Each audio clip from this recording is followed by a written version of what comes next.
Eric Darche, bonsoir. Bonsoir, Jinkyu.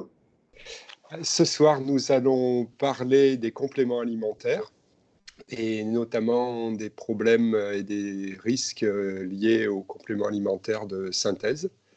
Encore une vidéo, donc c'est le 5e épisode, je crois bien. Une bonne demi-heure pour faire le point sur le sujet. Je te laisse la parole. Ok, merci. Alors, nous allons parler des compléments alimentaires. Les compléments alimentaires, à quoi ça sert? Eh bien, comme son nom l'indique, ce sont des produits qui devraient normalement complémenter l'alimentation, ce qui sous-entend que normalement, on devrait avoir une alimentation les plus équilibrées et que le complément viendrait justement pour complémenter une période, complémenter une alimentation pendant une période. Que les compléments alimentaires, en principe, on devrait plutôt les utiliser par période, de quelques semaines à quelques mois, en fonction des besoins. Alors, il y a des compléments alimentaires qu'on peut appeler des totems, c'est-à-dire, par exemple, la poudre d'herbe d'orge, qui représente une très large palette de nutriments, d'oligo-éléments, de vitamines, de minéraux, voire d'enzymes. Et à contrario, il peut y avoir des compléments alimentaires qui sont plus ciblés, comme des corps gras, comme par exemple un complexe uniquement de vitamines du groupe B, etc. Voilà un peu, bon, bien qu'il existe de nombreuses stratégies en termes de compléments alimentaires, mais moi je dirais plutôt qu'il y a les compléments alimentaires qui sont des totems, comme les algues, les herbes, la poudre d'herbe d'orge, qui amènent une très grande palette et très large en termes de nutriments, bien des compléments alimentaires, je viens de le dire, qui sont plutôt ciblés par rapport à une démarche pratique. Ensuite, maintenant, on va essayer de voir les problématiques que peuvent générer certains compléments alimentaires. Des fois, ce n'est même pas le principe actif qui pose un problème, c'est l'emballage. La gélule elle-même qui peut être composée de molécules qui ne sont pas toujours des meilleures. Donc, on a intérêt à s'intéresser aux emballages, aux gélules. Et moi, ce que je fais très souvent, par exemple, quand j'achète une poudre c'est-à-dire j'ouvre la gélule et je vide la gélule, par exemple, dans un verre de jus de légumes, par exemple. Alors, ce n'est pas toujours le cas, il y a des gélules qu'on ne peut pas ouvrir, mais quand on peut les ouvrir, ça évite d'avoir à consommer un emballage dont on n'est jamais sûr euh, de, De de la la qualité, quoi. même en bio. Voilà. Ensuite, dans les stratégies qui sont utilisées par les laboratoires pour rendre leurs compléments alimentaires plus attractifs, je vais prendre par exemple l'exemple du curcuma. Le principe actif, c'est la curcumine. Et il y a certains laboratoires pour essayer de se démarquer des concurrents et avoir un argument commercial, disent que leur curcumine est plus biodisponible. Alors, c'est étonnant. Comment font-ils? Eh bien, par exemple, ils utilisent du polysorbate 80. Et d'ailleurs, j'ai appris que le polysorbate 80 est utilisé dans les vaccins. Et donc, eux, ils les mettent dans les compléments alimentaires. Et c'est un tensioactif. Quel est son rôle? C'est de forcer le barrage de la muqueuse intestinale. En fait, ça ouvre un peu l'émail, ça écarte l'émail et ça permettrait à ce qu'il y ait une plus grande quantité de curcumine qui passe dans le sang. Mais vraiment, faire ça, c'est s'amuser à jouer l'apprenti sorcier, parce que la muqueuse, c'est quelque chose c'est un filtre, c'est une frontière qui est légèrement poreuse pour laisser évidemment passer les nutriments. On ne pourrait pas se nourrir, mais ce sont des mailles très serrées. Elle est très sélective et elle ne laisse pas passer des grosses molécules, justement. Parce que si elle laissait passer des grosses molécules, elle pourrait laisser passer des macromolécules, des aliments qui ne sont pas encore digérés, et ça poserait de vrais problèmes. Eh bien, certains laboratoires ne trouvent rien à redire au fait de mettre du polysorbate 80 et forcer la membrane, quitte à l'abîmer, mais ça, c'est après, il ne se pose pas de question si le fait de forcer comme ça de manière artificielle une membrane, une muqueuse, on ne risque pas de l'altérer et de créer ensuite des réactions immunitaires, toutes sortes de problèmes, puisque des molécules indésirables vont pénétrer si la muqueuse est altérée, si les mailles sont ouvertes. Et puis voilà, c'est la porte Tu as toutes sortes de, dans un premier temps, des allergies, des intolérances alimentaires, et puis après, si la muqueuse se dégrade beaucoup, on peut rentrer dans des maladies graves, maladies auto-immunes, réactions inflammatoires, etc. Ensuite, dans les composants qui sont utilisés par l'industrie de la cosmétologie, parce que les compléments alimentaires, c'est aussi ce genre de produits, les produits de bien-être, les produits de la cosmétologie. Il y a les parabènes et le formaldéhyde, qui sont des produits qui sont sujets à caution et qui, bon, voilà, on considère que ce sont des molécules qu'il vaut mieux éviter car potentiellement elles peuvent être dangereuses, voire être des molécules qui peuvent favoriser certaines pathologies. Je crois même avoir entendu parler du cancer, mais bon, voilà, il faut être vigilant par rapport à certaines molécules. Alors ensuite, dans les stratégies qui sont utilisées par les... Alors je ne suis pas en train de faire le procès de l'industrie des compléments alimentaires. Hein. Au contraire, moi, j'en préconise, j'en utilise. Mais voilà, il faut juste faire le choix entre les bons petits laboratoires et ceux qui vendent un peu tout et n'importe quoi.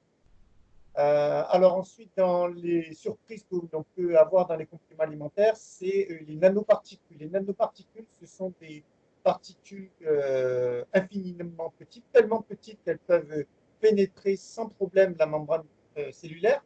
La membrane cellulaire, son rôle, c'est de filtrer, de jouer un petit peu, un petit peu le rôle d'une frontière avec des agents qui ne laisseraient pas passer n'importe qui, n'importe comment. Eh bien, les nanoparticules sont tellement petites qu'elles peuvent passer la membrane et donc pénétrer sans sélection aucune au niveau de la cellule et provoquer des dégâts. En plus de ça, on sait qu'une molécule, lorsqu'elle est rendue à l'état nanoparticulaire, elle peut changer complètement de propriété, ce qui fait que c'est un peu le loto. Quoi. On ne sait pas du tout quelle va être la réaction d'une molécule.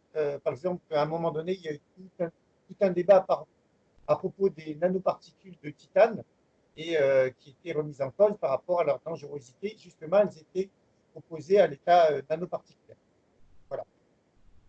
Ensuite, dans les surprises que l'on peut trouver dans certains compléments alimentaires, c'est le fait qu'un complément alimentaire vend la concentration, par exemple, en manganèse, en cuivre, en calcium, en magnésium.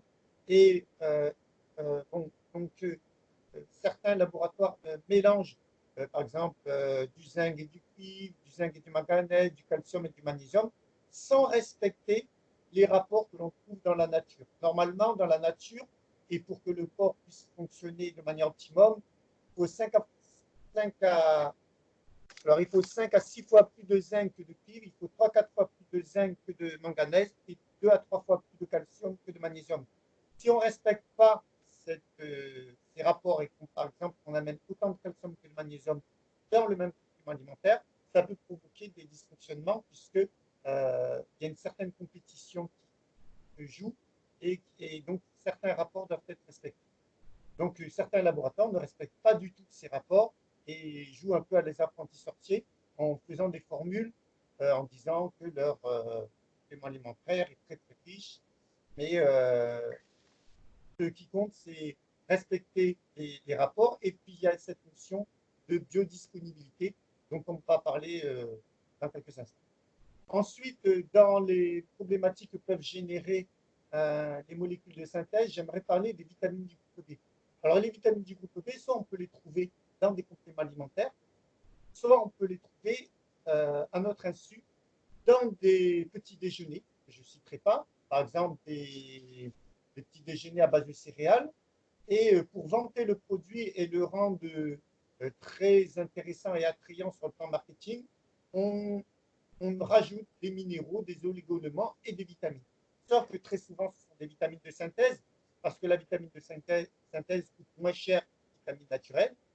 Et le problème, c'est que les vitamines de synthèse, il y a des travaux scientifiques qui ont démontré qu'ils sont capables d'altérer les gènes récepteurs. Qu'est-ce que c'est un gène récepteur? Si par exemple je prends ma télécommande et que je vais utiliser mon poste de télévision, eh bien il y a un récepteur au niveau à l'intérieur du téléviseur pour pouvoir réceptionner les ordres que je donne avec ma télécommande. Eh bien, ces gènes récepteurs sont là pour réceptionner les molécules de vitamine B, vont être altérées à cause de ces vitamines de synthèse. En l'occurrence, il s'agit d'une réaction auto-immune parce que l'organisme ne reconnaît pas ces molécules. Et en l'occurrence, le gène qui va être altéré, c'est le gène MTHFR. Et ensuite, eh bien, malgré que vous aurez amené des vitamines de synthèse, voire des vitamines naturelles, eh bien, elles ne seront plus assimilées parce que le gène récepteur est abîmé, altéré. Et ensuite, on va se retrouver avec des gens carencés en vitamines du groupe B alors qu'ils consomment des vitamines du groupe B. Et lorsqu'on est carencé en vitamines du groupe B, ça peut provoquer toutes sortes de pathologies, de l'anémie. On peut avoir des problèmes d'hémoglobine, on peut avoir alors un problème avec l'homocystéine. Qu'est-ce que c'est l'homocystéine? C'est une MIT, MIT, métabolique intermédiaire toxique. Lorsqu'on consomme par exemple des protéines, lors de la digestion des protéines, il y a des MIT, des métabolites intermédiaires toxiques qui sont générés. En l'occurrence, c'est l'homocystéine. Et cette homocystéine, sous l'action des vitamines du groupe B, en l'occurrence la vitamine B9, va être métabolisée, donc éliminée. Sauf qu'en l'absence de vitamines du groupe B, en raison, en l'occurrence, dans le cas d'espèce que je cite ici, d'une altération du gène récepteur de la vitamine B, pas due à la consommation de vitamine B de synthèse, eh bien, cette homocystéine n'est pas, la vitamine B9 n'est pas présente, même si dans l'alimentation elle est présente. Résultat des courses, l'homocystéine va rester dans le sang et l'homocystéine, lorsqu'elle est en concentration élevée, peut provoquer toutes sortes de pathologies. Elle peut favoriser la stérilité. Il y a des couples qui sont stériles en raison d'une altération des gènes récepteurs de la vitamine B et aussi une altération de l'intima, qui est la couche interne des vaisseaux. Et ensuite, quand cette couche, les vaisseaux sont abîmés à cause de l'homocystéine, c'est un peu comme des lames de couteau, des lames de rasoir qui agressent l'intima, la couche interne des vaisseaux. Eh bien, il y a du cholestérol qui peut, dans un premier temps, être déposé pour essayer de colmater les brèches. Mais en réalité, ce qui va se passer, c'est que le cholestérol va s'accumuler et ça peut être le début de la genèse, ça peut être la genèse de la plaque d'artère. Donc, on voit toutes sortes de problèmes qui sont engendrés par l'utilisation de vitamine B de synthèse, soit dans l'alimentation, de petit déjeuner ou ailleurs, soit dans le lait des bébés. D'ailleurs, il y a de la vitamine B de synthèse qui est complètement absurde, soit dans des compléments alimentaires. Donc, vraiment, il faut exercer une vraie vigilance par rapport à toutes ces vitamines de synthèse. Par rapport à la physiologie, par rapport au fonctionnement cellulaire, il faut savoir qu'il y a le prix Nobel de médecine de 1991 qui a démontré l'existence au sein de chaque cellule de canaux ioniques spécifiques pour chaque oligoélément de dimension infiniment petite, en millionième de millimètre. En fait, ce qu'il faut savoir, c'est que ce ne sont pas les minéraux, parce qu'à un moment donné, ça a été un peu la mode et ça l'est encore toujours. Il y a certains compléments alimentaires qui vantent leurs produits en disant que eh bien, leur complément alimentaire est riche en, en carbonate, en phosphate, en gluconate, mais malheureusement, c'est d'origine synthétique parce qu'ils utilisent des constructeurs chimiques et en fait, ce qu'il faut savoir, c'est que ces transporteurs chimiques, ces grosses quantités de calcium, de magnésium, eh bien, vont altérer, vont abîmer ces canaux ioniques. Et en fait, lorsqu'on consomme des minéraux via les plantes, ce sont des ions, c'est-à-dire des petites molécules qui vont passer, qui vont donner une information et ça n'a rien à voir. Alors, on parlera toujours de calcium, de magnésium, de potassium, mais ça n'a rien à voir avec des orotates ou avec des transcripteurs qui sont des transcripteurs qui agressent les canaux ioniques et qui agressent le fonctionnement cellulaire. Voilà. Donc c'est encore une histoire de biodisponibilité en quelque sorte, pour résumer, la forme ionique ou pas ionique. C'est une histoire de biodisponibilité. Oui, on peut résumer les choses comme ça. Et voilà, les sels chimiques à fort poids moléculaire ou à trop forte liaison ionique ne permettent pas une bonne assimilation minérale. Et donc, c'est pour ça qu'il vaut mieux préconiser des minéraux tels que la nature les a conçus, sous forme ionique, et pas sous forme d'une forte concentration minérale, comme le font certains compléments alimentaires qui utilisent des transporteurs qui peuvent être agressifs pour la membrane cellulaire. Donc, Ok. les carbonates, phosphates, gluconates d'origine synthétique, eh bien, il vaut mieux les éviter car ils appauvrissent le milieu cellulaire et altèrent l'intégrité de la membrane cellulaire. Voilà. Ensuite, voilà, je pense que j'ai fait le tour. Alors, pour en revenir aux compléments alimentaires et pour bien démontrer que certains compléments alimentaires, de par leurs composants synthétiques, posent des problèmes, il y a des personnes qui, après avoir cessé de consommer certains compléments alimentaires, eh bien, ils ont vu leurs troubles de santé euh, disparaître. Ce qui est assez paradoxal, puisque ces compléments alimentaires sont censés améliorer la santé. Et bien, par exemple, on a vu des troubles de la marche et de l'équilibre, ataxie, des neuropathies périphériques sensitives, dont certaines très graves et marquées au début par des paresthésies et des fourmillements des extrémités, des troubles de la mémoire, des dermatoses vésiculeuses, des troubles nerveux, de l'acné aggravé, des chocs allergiques, une dermite de contact, un arrêt de lactation, une atteinte respiratoire et j'en passe. Tout ça était provoqué par des compléments alimentaires. On les a retirés et comme par hasard, dans certains cas, les symptômes ont disparu lorsqu'ils étaient en relation avec la consommation de compléments alimentaires. Et là où il faut vraiment être vigilant, je sais qu'on peut trouver ça dans de nombreux pays. En France, évidemment, on prend des compléments alimentaires qui ne sont pas parfaits, mais c'est surtout l'apanage des compléments alimentaires américains qui ont tendance à forcer sur les doses et utiliser beaucoup de molécules de synthèse. Donc, attention à certains compléments alimentaires des grandes marques connues qui viennent des États-Unis. Voilà. Une petite astuce lorsque vous regardez un complément alimentaire, vous pouvez avoir le complément alimentaire peut être soit composé de 100% de molécules naturelles, donc c'est très facile.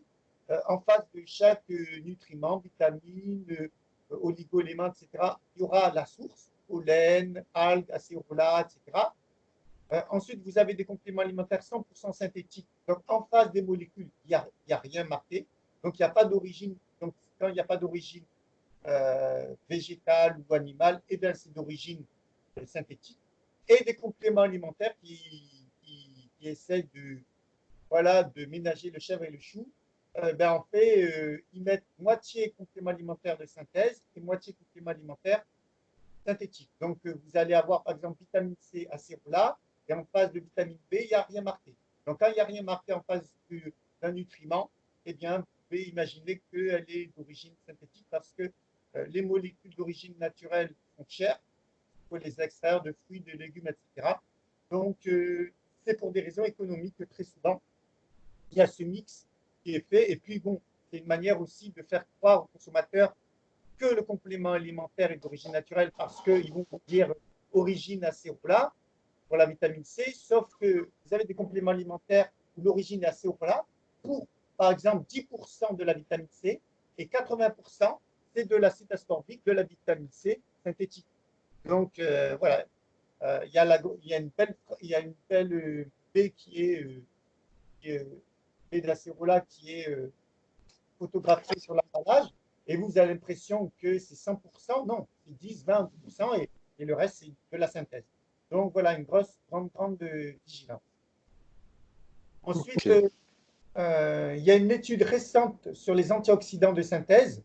En l'occurrence, c'est une étude qui portait sur la vitamine A, C, E et le sélénium, publiée par le Lancet et portant sur 170 525 patients, qui a montré que non seulement ces antioxydants, parce que c'est des antioxydants, lorsqu'ils sont de synthèse, ne protègent pas contre le cancer, mais que l'association du bêta-carotène de synthèse avec des vitamines A, E de synthèse favorisait même la mortalité. Donc en fait, on a complètement l'effet inverse, qui est un effet protecteur antioxydant.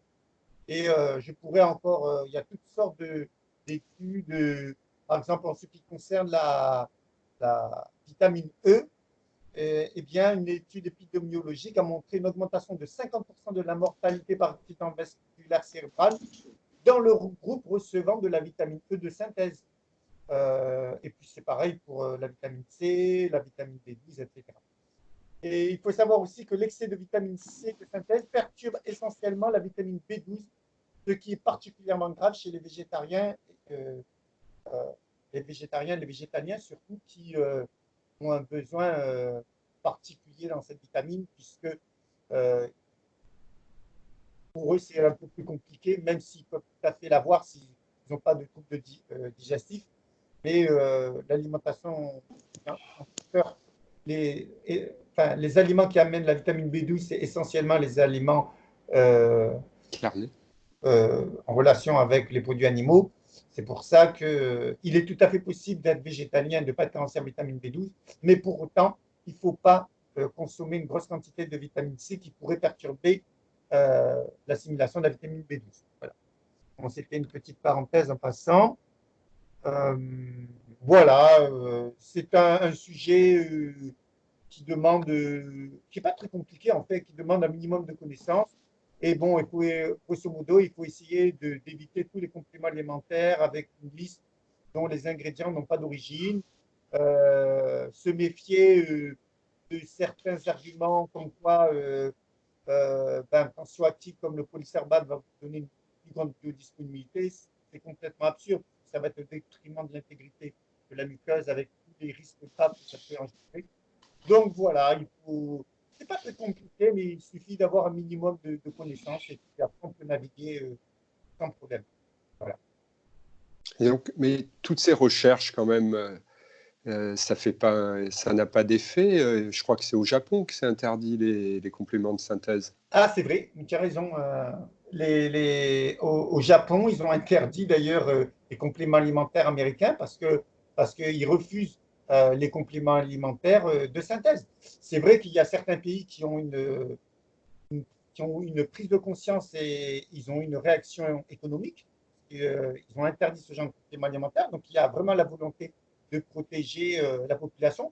Et puis, dans certains pays un peu plus laxistes, et en l'occurrence la France, on peut se retrouver, voilà, parce que il faut savoir que le monde des compléments alimentaires, c'est pas un monde de bisounours. On a les mêmes tactiques commerciales que dans la pharmacie. On veut essayer de vendre à tout prix des compléments alimentaires.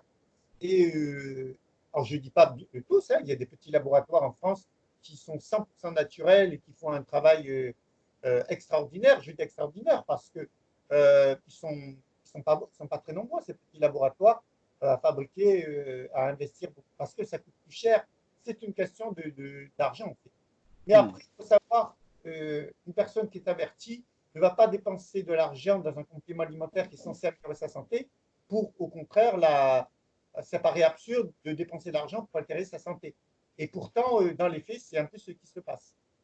Donc, d'ailleurs, le meilleur complément alimentaire, c'est celui qu'on fait soi-même avec un jus de légumes, avec quelque chose qu'on a extrait et qu'on consomme soi-même.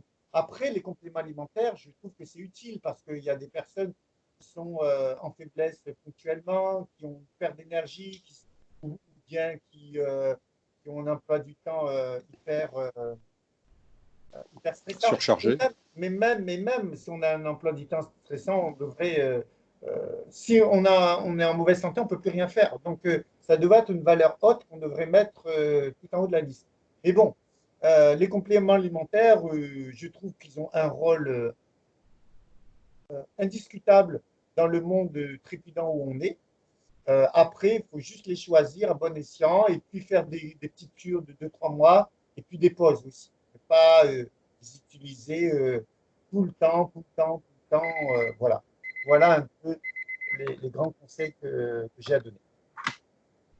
Voilà, mon cher. D'accord.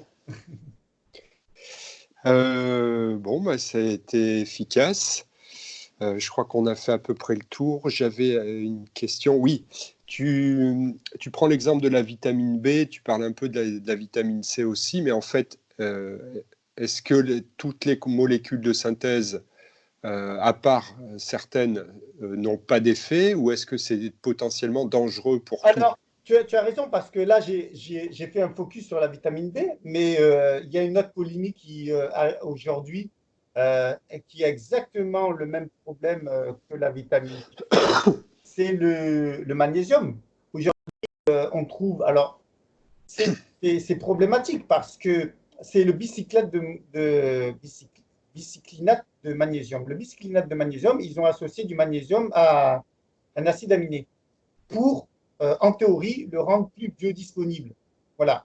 Sauf que, d'après certains travaux, ce magnésium, ce bicyclinate de magnésium, altérerait le gène récepteur comme le fait les vitamines, les molécules de synthèse pour la vitamine D. Et donc, on va se retrouver avec un manque d'assimilation au final. Alors, c'est problématique parce que moi, j'ai des contacts avec de nombreux représentants de la santé, des naturopathes, des hygiénistes, mais aussi des médecins, des biologistes. Et il y a toute une grande partie de ces corporations qui ne sont pas au courant de ça. Et donc, si vous tapez bicyclinate de magnésium, dans l'ensemble et sur des sites très sérieux, hein, que je ne vais pas citer, mais des sites très sérieux, eh bien, le bicyclinate de magnésium est proposé comme une molécule très intéressante, alors il y a vraiment un problème au niveau de ce fameux gène NTHFR qui est remis en cause par ces molécules de synthèse. Alors voilà, moi je sais qu'aujourd'hui, le monde des compléments alimentaires demande des connaissances très pointues, parce que pour avoir ces connaissances, il faut bien imaginer que c'est pas en ouvrant. Bon, elles sont assez. Les connaissances dont je viens de citer, pour une grande partie, ou moins pour certaines parties, en l'occurrence l'histoire avec le gène MTHFR, eh bien, elles sont très confidentielles. Dans le monde de la santé, c'est quasiment pas connu. Et moi, je rencontre des médecins ou des biologistes qui viennent proposer des produits pour des compléments alimentaires, c'est des représentants, et je leur parle de certaines choses-là, et bien dans différents cas, et même très très très souvent, ils me disent qu'ils ne sont pas au courant. Donc on voit bien qu'il y a Une stratégie commerciale qui... non, non, non, non, il y a une confidentialité de ces informations qui est due à quoi? Parce que je voudrais quand même mettre un bémol dans cette histoire. Il y a une bonne partie de gens qui recommandent ces magnésiums et ces vitamines et qui sincèrement ne sont pas au courant. Sincèrement, il ne s'agit pas d'une bande d'escrocs, c'est pas du tout ça, c'est beaucoup plus complexe que ça. Il y en a une petite élite qui le savent, mais l'information n'est pas transmise. Donc, on se retrouve avec des gens comme des médecins, des chercheurs, des biologistes qui n'ont pas ces connaissances, et ça pose un problème parce que la personne lambda va s'adresser à ces gens-là pour avoir des informations, et eux, de bonne foi, vont leur valider telle molécule, et en l'occurrence, ça ne sera pas forcément judicieux. Donc, c'est un monde à ce niveau-là qui est un peu fermé. Hein. Et D'accord. en fait, dans ce monde-là, il y a des molécules qui sont unanimement reconnues comme dangereuses. Et il y a comme les molécules de synthèse, il y a des molécules qui sont, euh, ben, qui ne, il n'y a pas de débat. Il n'y a pas de débat. Je pourrais même citer plusieurs noms maintenant à l'instant de personnes très connues qui sur Internet qui sont des représentants de la santé et qui de bonne foi, je dis bien de bonne foi parce que pour certains j'ai discuté avec eux, ignorent complètement ces aspects délétères des molécules de synthèse. Et ça pose un problème parce que le public les prend comme des personnes de référence. Alors je ne dis pas qu'elles ne sont pas de référence, je dis qu'à certains moments, elles peuvent avoir des lacunes. Comme moi, je peux en avoir. C'est ça, le problème, c'est à partir du moment où on décide que telle et telle personne vont nous servir de guide, c'est toujours délicat. Voilà. Donc, il faut Donc, croiser les sources, on va dire, alors. exactement. Moi, je passe des heures et des heures à faire de la recherche parce que c'est un monde compliqué et qui n'est que l'expression de tous les enjeux économiques qu'il y a euh, dans le monde de la santé comme dans le monde, dans tous les secteurs. Ce n'est pas plus problématique dans ce monde que dans les autres secteurs. Voilà. Je pense qu'il y a des gens qui savent ce qu'ils font et puis il y a des gens qui sont mal intentionnés, et puis d'autres qui ne sont pas du tout mal intentionnés. Par exemple, si vous prenez le sujet du soja, eh bien, vous allez rencontrer des médecins, des biologistes des chercheurs qui vont dire le soja, il n'y a aucun problème, c'est un produit très intéressant pour la santé, et d'autres qui sont diplômés, qui ont le même cursus scientifique et qui vont vous les conseiller fortement. Donc, on voit bien que c'est la science aujourd'hui, telle qu'elle est proposée, elle est proposée par différentes personnes, pour le consommateur lambda, c'est pas évident, puisque comment Qui croire, quoi. séparer le bon grain de l'ivraie. Et en fait, là où ça devient très complexe maintenant, c'est que je précise qu'il ne s'agit pas de gens qui sont délibérément ou consciemment dans l'erreur. Ils le sont par défaut parce qu'ils ont repris une information et en toute conscience, ils ont l'impression que c'est juste. Et moi-même, il n'y a pas un professionnel de santé qui s'est jamais remis en cause, et enfin heureusement d'ailleurs, et qui ne s'est pas perçu à un moment donné que le conseil qu'il donnait n'était pas judicieux. Parce que on est, dans un premier temps, on nous vend un marketing, on le trouve cohérent dans un premier temps, donc on le valide, et puis au fil de notre expérience et des informations qu'on peut avoir au fil des années, on s'aperçoit qu'on a fait fausse route. C'est pour ça qu'il n'y a personne qui est à l'abri d'erreurs. Et c'est pour ça que c'est un métier qui demande beaucoup d'humilité et beaucoup de recherche et beaucoup d'intégrité avec soi-même et avec les autres. Voilà. Donc d'abord, privilégier une alimentation saine et équilibrée, et vraiment en cas de coup de fatigue, en cas de coup de moins bien, comme on dit, recourir ponctuellement à des compléments les moins transformés possibles, quoi. On peut avoir cette stratégie. On peut aussi utiliser les compléments alimentaires comme je le fais à titre préventif. C'est-à-dire, je fais des cures de poudre d'herbe d'orge parce que c'est une poudre qui est très riche en nutriments et je le fais avant même d'avoir un peu de santé parce que plus on a une densité forte sur le plan nutritionnel et plus la cellule, on peut l'optimiser jusqu'à un certain point. Il ne s'agit pas non plus de faire une surinflation de Ouais, molécules. du dopage, quoi. Voilà. Mais ça reste une assurance. D'une manière, aujourd'hui, si on faisait des analyses sur nous tous, on est tous lancés en quelque chose. Parce que même si on mange tout ce qu'on veut dans le bol alimentaire, est-ce qu'on l'assimile autant? Si on a subi des stress, le rayonnement des ordinateurs, etc., toutes ces pollutions et ces agressions sournoises remettent en cause notre bilan, notre statut micronutritionnel. Donc, une nourriture bien équilibrée, une alimentation de bonne qualité et en plus de ça, quelques compléments alimentaires de temps en temps sur des cycles de 2-3 mois pour s'assurer une complémentation antipréventive. Je ne trouve pas ça absurde et au contraire, je trouve ça tout à fait judicieux. Ok. Voilà. Merci beaucoup, Eric. Voilà, on va mettre fin à cette vidéo. À très bientôt. À très bientôt. Merci. Au Ciao. revoir.